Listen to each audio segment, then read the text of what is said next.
Hello everybody and welcome to another hobby cheating video.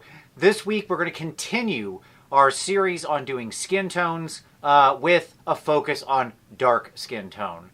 This also sort of carries on from last week's mixing paint. So let's get into it. The strict technomancer that is Vincey V. Let us get to the technique and learn it, Vincey V. That's right. This week we have two tutorials for the price of one. We're going to actually split this into two parts. So first I'm going to take you through doing darker skin tones solely by mixing off of the primary colors and white, carrying on from last week's video.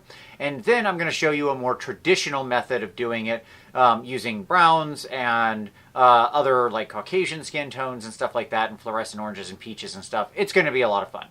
At any rate, both of those are time-stamped below. If you want to watch the whole thing, cool. Just watch through both of them back to back. If you don't, and there's one particular method you're looking for, right down there is the answer. All right, let's head over to the desk. Let's get painting. All right, we're going to begin with the mixed skin tones. So that is to say, we're going to start with our primary colors, so red, yellow, blue, plus an ivory. And in this case, we're going to mix completely to get browns. Now, one of the cool things about mixing toward brown paint is that there's actually quite a lot of ways you can do it. So that is to say, you can take your yellow and blue, put it together, make a green, bring in some of your red, you'll get a particular brown tone. You can take some of your red and yellow, mix an orange, bring in some of the blue, then potentially some more of your red on top of that, get other shades of interesting brown tones. You can mix the red and the blue to get a dark purplish color, and then bring in an orange tone to get a brown tone. So again, or a yellow tone to get a brown tone. There's lots of ways to get at it. It's actually because sort of the complementary colors will tend to mix toward brown with paints, there's actually lots of ways to get here. Each one is going to produce its own unique sort of tones and have its own unique shades and stuff like that. In this particular video, I'm going to use the purple type recipe. So I'm starting with a red and a blue together to mix a purple, and then I'm bringing yellows and oranges into that to get various and sundry colors of brown. Okay, so with that being said, let's start painting. So I start by just laying down a base coat. Here, this is the mix of those things that I had described. And this model, by the way, is Athena from Chimera. Over the course of the video, you're going to see pieces and parts on her disappear because this cast is absolutely beautiful. It is so sharp. It's cut like with a razor. It's perfect. But the resin is extremely fragile, and I am extremely clumsy. And so, like, by the time I'm here, like, she's sitting on my desk behind me, both of her wings are broken off. I broke her spear, I think 7 times, and had to repair it. So it's been a journey. At any rate, once it's fully base coated, then I'm going to start bringing in additional ivory colors and yellows to lighten it partially. But I'm also just going to use a traditional Caucasian flesh mix to lighten it. So let me take you through what that means. I'm going to take a yellow and a red, put them together to make an orange, add the ivory, and then you basically get a pretty simple Caucasian skin tone. So I mix that basic Caucasian skin tone up, start integrating it into the browns that I've mixed out of the darker mix, and that's where I get. From this point, it's really just layering up. I slowly integrate more and more of the flesh tone, then eventually bringing in the actual ivory plus yellow. So I never use like the pure ivory. I just use the two of them together to add a little more of like a sunshiny yellowy mix. It'll still feel quite desaturated when you do this. But you can see how I'm just slowly building it up, progressing through these colors, adding more and more. Now, as you sort of build this whole progression up, you're, of course, as always, not going to stop with just traditional layers. One of the things we're going to do here is then go back to some of those original browns that we have lower in the spectrum, thin those way down, and or mix new ones. So, for example, to add in some more warmth, I actually mix a red-green brown. So just to add a bit of almost like an interference color, right? So I mix yellow and blue to get a nice green, mix in some red, and get a nice brown tone, thin that way down, and boom, now I have a nice glaze to unify my layers. And so this is one way you can work, again, just in these paints. mixing the different color browns to achieve very subtle transitions and effects.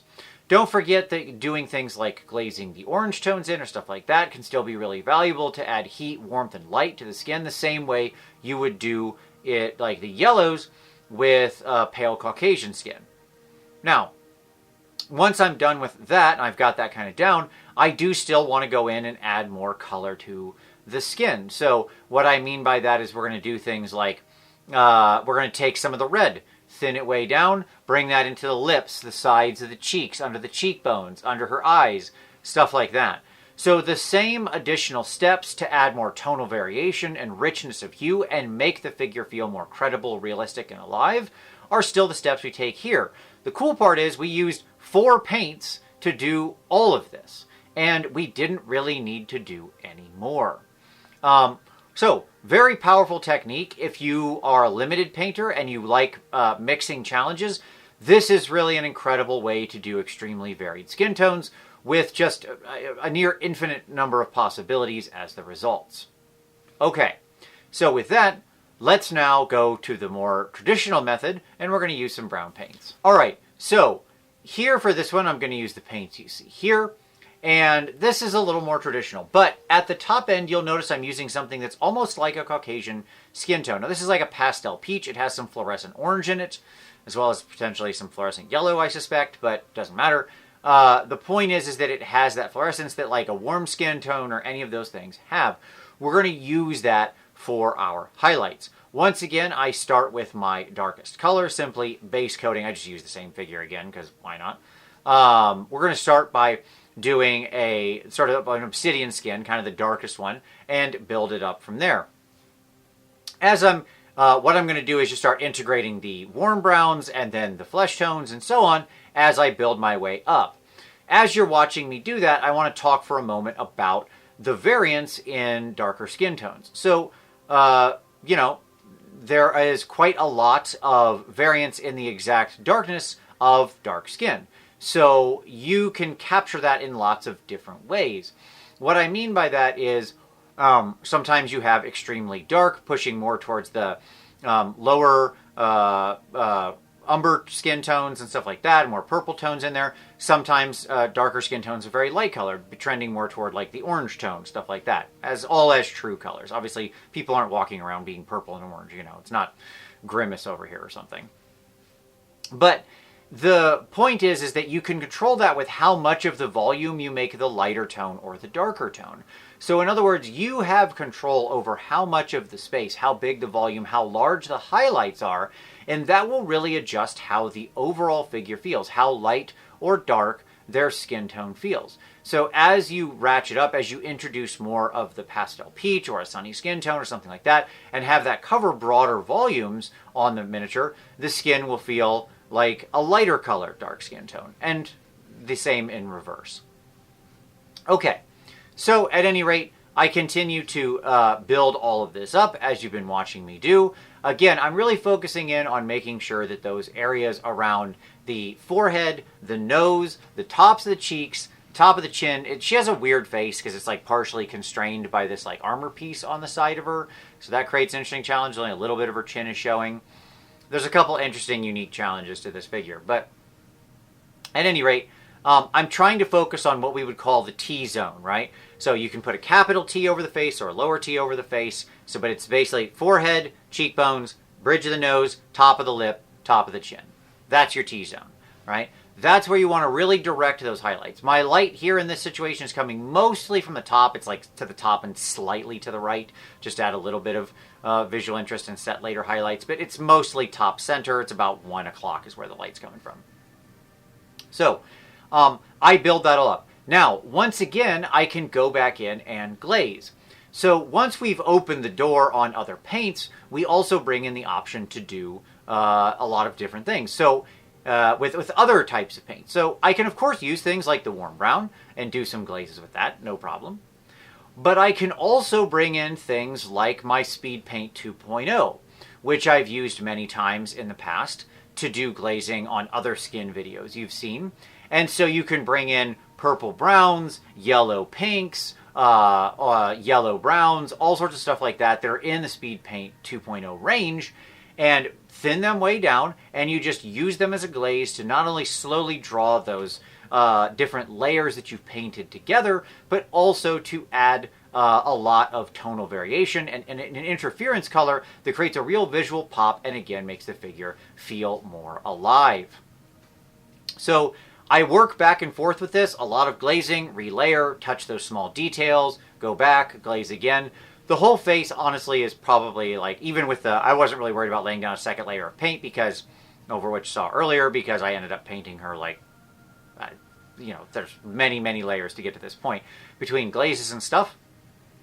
But all in all, working back and forth, really using those Speed Paint 2.0s and thin glazes of the warm brown, eventually, this is where we came to. Here's how she came out. Now, obviously, at this point, I have painted more of the miniature. You can see there are many parts broken off of her. I wanted to have her done for this, but it just wasn't to be by the time I needed to record this.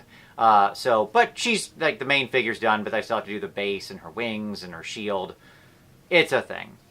Anywho, you can see all the skin tone. So I hope you like how that came out.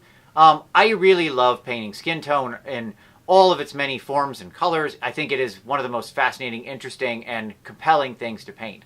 I hope this gave you some insight and tips on how to achieve good-looking, darker skin tones and, you know, all the variants therein on your own miniatures. If you've got any questions, drop those down below. I always answer every question asked.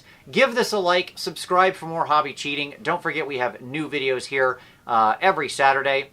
As always, if you want to support the channel, lots of ways you can do so. Hitting all those buttons is a great way to do it. It helps tell YouTube, hey, let's other people come watch this, which I really appreciate. But you can also look down in the description. There you'll find affiliate links to pick up your own paints and hobby supplies. Doesn't cost you anything extra. In fact, usually saves you money, and it really does help support the channel. You can also find the games that Uncle Adam and I make down there. And of course, you can find our Patreon, focused on review and feedback and taking your next step on your hobby journey. We'd certainly love to have you as part of the community. As always, though, I thank you so much for watching this one, and we'll see you next time.